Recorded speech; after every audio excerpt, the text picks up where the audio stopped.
ragazzi, benvenuti a Senza Skate! l'unico tutorial che vi insegnerà a vivere appunto senza skate. Una guida pratica e specchio del momento che sta vivendo il nostro paese. Forse voi, noi Di sicuro senza skate. E senza skate tutto è più difficoltoso, come ad esempio spostarsi nella quotidianità. Ovvio, per esempio col caro benzina che c'è stato, uno Certo. prima di muovere la macchina ci pensa, no? E magari allora entra nell'ordine delle idee di usare i mezzi pubblici. Tipo, L'autobus. Madonna me fa male.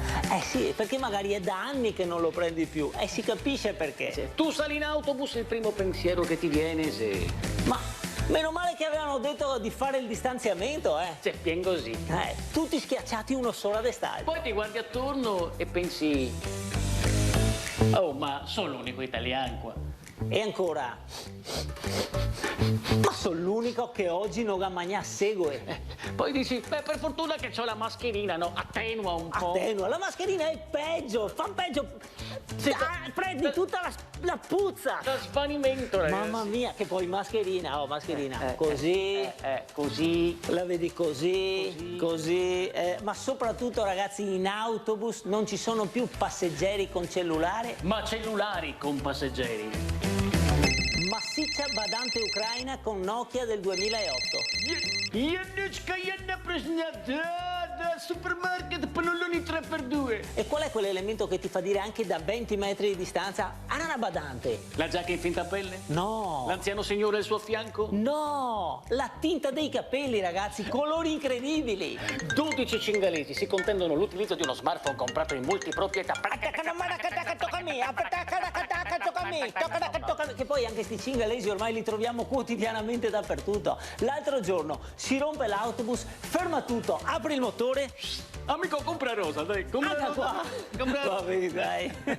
2 mini smartphone. Su 2 studentesse che li passano In piedi. con il libro in una mano, Mentre con l'altra digitano a velocità supersonica. senza nemmeno guardare la tastiera, Tra l'altro con delle unghie di 20 cm dipinte perfettamente. e pensi, ma come fanno, visto che tu, anche da seduto, Con 2 mani. per avvisare tua moglie che domani arriverà l'idraulico sei riuscito a scrivere? Avvedetto li frailo che sviene domani alle neve. E meno male che sei tu l'unico italiano. E poi c'è sempre un anziano a cui suona insistentemente il loading. Scusi, ehi, guardi che le suona il cellulare. Si vede il mare? Sì, buondì. Ho detto il cellulare. Ah, perché ho la suoneria bassa. Me ne serve una del più forte. Sì, è sirena dell'ambulanza, capo. Che poi va bene tenere le persone al passo coi tempi, ma un po' di buonsenso, no? Il nonno non può continuare a vivere nella preistoria. Allora per il suo compleanno gli regaliamo un bel iPhone 13. Tieni, nonno, nonno, auguri, auguri.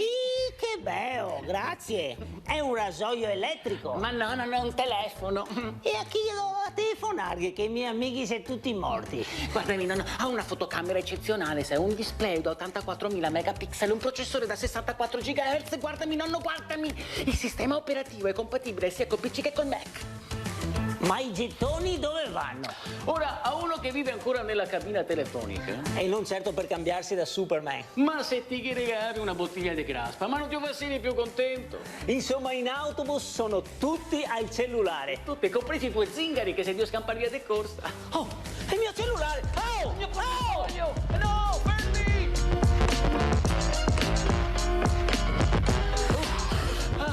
Hai trovato il cellulare? No, è tu il portafoglio? No, ma tanto della senza skate. Amici, vi salutiamo e vi diamo appuntamento alla prossima puntata. Se qualsiasi cosa succeda come a noi adesso, mi raccomando, Positivi! ma non è Covid. No, Ciao! Ciao, ciao, ciao! Ciao!